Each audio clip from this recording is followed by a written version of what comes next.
আল্লাহর রসুল যখন মক্কার জমিনে কুরআনুল কারীম তেলাওয়াত করতেন, অসংখ্য মানুষ রাসূল করিম সাল্লাল্লাহু আলাইহি ওয়াসাল্লামের কুরআন তেলাওয়াত শুনে কাফের মুসলমান হয়ে যায়। আবু জাহেল চিন্তা করল, মুহাম্মদ যদি রাস্তাঘাটে এইভাবে কোরআনের কথা বলতে থাকে, হাদিসের কথা বলতে থাকে, তাহলে আবু জাহেলের সঙ্গবঙ্গের দল কমে যাবে, মুহাম্মদের সঙ্গবঙ্গের দল বেড়ে যাবে।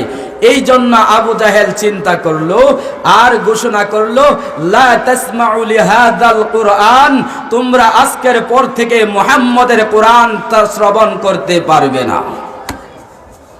আইন জারি করছে।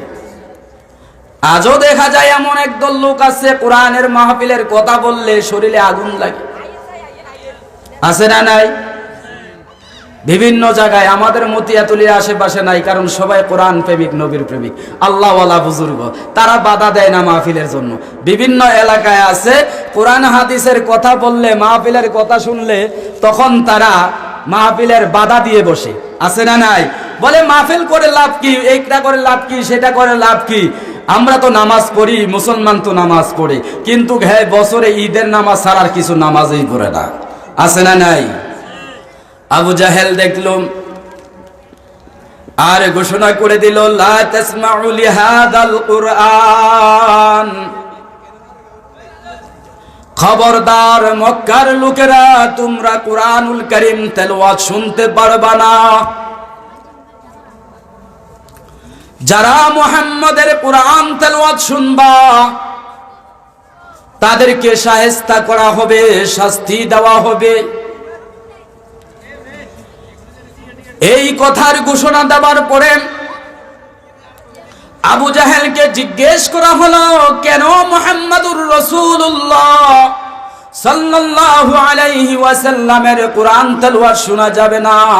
বলে মুহাম্মদ একজন পাগল। জোরে কন নাউযুবিল্লাহ। মুহাম্মদ সাল্লাল্লাহু আলাইহি ওয়াসাল্লাম কি পাগল? জোরে বলেন। আল্লাহর নবীর চাইতে শ্রেষ্ঠ কোন মহামানব এই পৃথিবীতে আগমন হয় নাই, আগমন হবেও।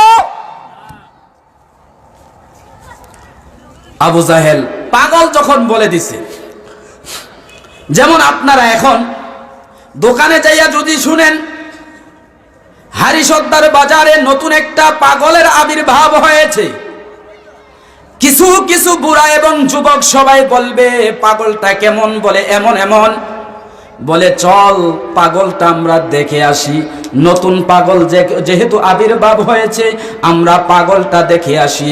তখন মক্কার জমিনের মধ্যে সমস্ত লোকেরা এইভাবে, তারা সমস্ত লোকেরা বলল, আমরা মুহাম্মদ যে পাগল দেখতে যাব, তারা দলে দলে আগের চাইতে বেশি মানুষের সংখ্যা বেড়ে বেড়ে মুহাম্মাদুর রাসূলুল্লাহ সাল্লাল্লাহু আলাইহি ওয়াসাল্লামের দরবারে চলে আসলো। আল্লাহর রাসূলের সামনে যখন আসলো, আল্লাহর রাসূল যখন কোরআন তেলাওয়াত করতে শুরু করে দিলেন, আর দলে দলে কাফেররা মুসলমানও শুরু হতে লাগলো।